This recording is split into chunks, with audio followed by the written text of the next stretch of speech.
amigo, olá minha amiga, como é que vocês estão? Bem-vindos a mais um episódio onde estudamos a obra fundamental da doutrina espírita, o céu e o inferno, ou a justiça divina, segundo o Espiritismo. Nós estamos no capítulo 7º da segunda parte, que traz os depoimentos de 5 espíritos endurecidos.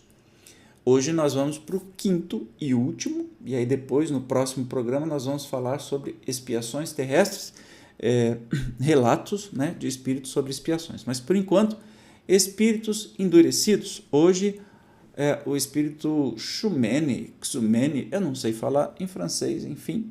Essa comunicação foi obtida em Bordeaux em 1862. Sobre este nome, um espírito se apresenta espontaneamente ao médium, habituado a este gênero de manifestações, pois sua missão parece ser a de assistir os espíritos inferiores que o seu guia espiritual lhe conduz, no duplo propósito da sua própria instrução e do progresso, para o progresso desses espíritos. Então vamos lá. A primeira comunicação. Quem você é? Este nome é de homem ou de mulher? Xumene. De homem, e tão infeliz quanto possível. Sofro todos os tormentos do inferno. Mas se o inferno não existe, como podeis sofrer as torturas? Pergunta inútil. Compreendo, mas outros precisam de explicações. Você percebe que espírito endurecido também é espírito de porco, né? Dá uns coice que, pelo amor. Compreendo, mas outros precisam de explicações. Isso pouco me incomoda. Ai. O egoísmo não será uma das causas do vosso sofrimento? Pode ser. Se quiserdes ser aliviado, começar repudiando as más tendências. Não te incomodes com o que não é da tua conta. Principia orando por mim, como praticas com os outros, e depois veremos. Ai, cada cacetada, meu Jesus, misericordioso. Espírito endurecido, podia colocar assim, espírito de porco também, que dá coice, né? A não me auxiliardes com o vosso arrependimento, a prece pouco valor poderá ter.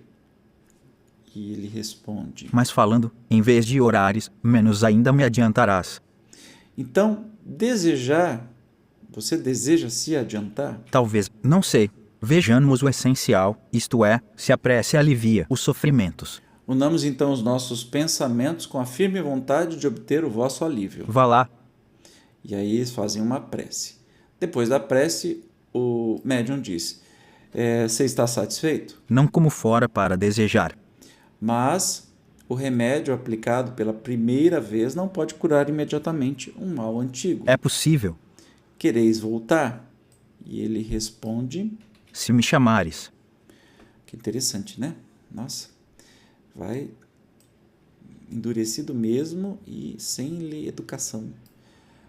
O guia do médium diz o seguinte: Filha, terás muito trabalho com este espírito endurecido, mas o maior mérito não advém de salvar os não perdidos. Coragem, perseverança, e triunfarás afinal. Não há culpados que se não possam regenerar por meio da persuasão e do exemplo, visto como os espíritos, por mais perversos, acabam por corrigir-se com o tempo. O fato de muitas vezes ser impossível regenerá-los prontamente, não importa na inutilidade de tais esforços. Mesmo a contragosto, as ideias sugeridas a tais espíritos fazem-nos refletir, são como sementes que, cedo ou tarde, tivessem de frutificar. Não se arrebenta a pedra com a primeira marretada. Isto que te digo pode aplicar-se também aos encarnados, e tu deves compreender a razão por que o espiritismo não faz imediatamente homens perfeitos, mesmo entre os adeptos mais crentes. A crença é o primeiro passo, vindo em seguida a fé e a transformação a seu turno, mas, além disso, força é que muitos venham revigorar-se no mundo espiritual. Interessante, a gente tem aí uma ideia, né, de que as transformações se dão com os espíritos da noite para o dia, e talvez os médiuns possam ter até um pouco de desânimo, né? Imagina, você receber uma comunicação dessa, que é chapuletada atrás de chapuletada. Na anterior a gente viu a rainha lá da Índia, que se achava a última bolacha do pacote. Mas que a gente precisa perseverar nessas comunicações. Se você for médium, não desanime, porque, enfim, espíritos endurecidos, né? Vem aí o título. Vamos ver o comentário do Kardec. Entre os espíritos endurecidos, não há só perversos e maus. grande é o número dos que, sem fazer o mal, estacionam por orgulho, indiferença ou até apatia.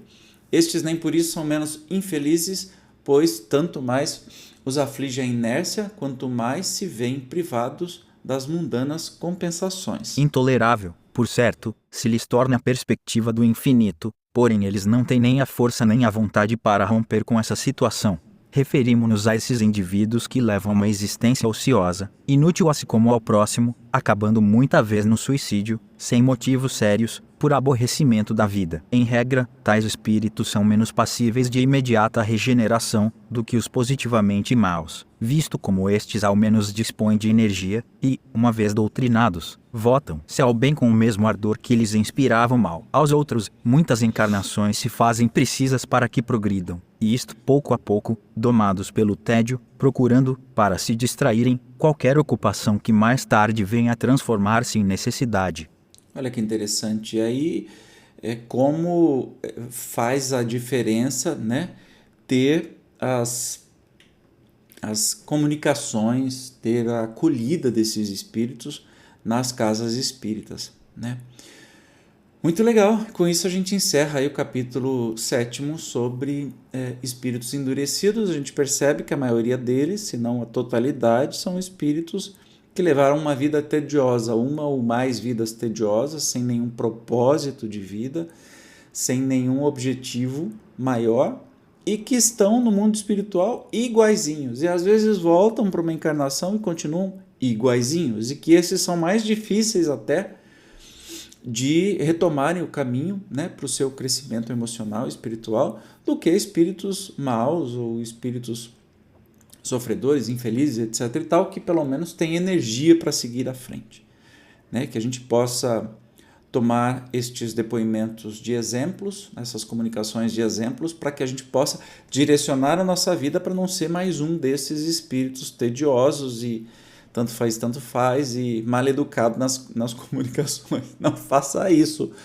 Quando você estiver na vida espiritual e foi convidado a dar uma comunicação, seja educado, seja educada, por favor. Ai, coisa feia.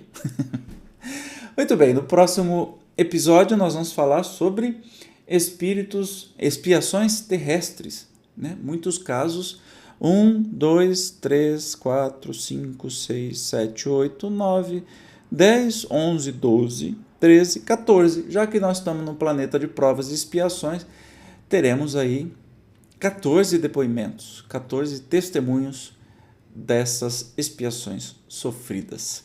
Eu te espero como sempre, gratidão por ter chegado até aqui e até o próximo programa. Tchau!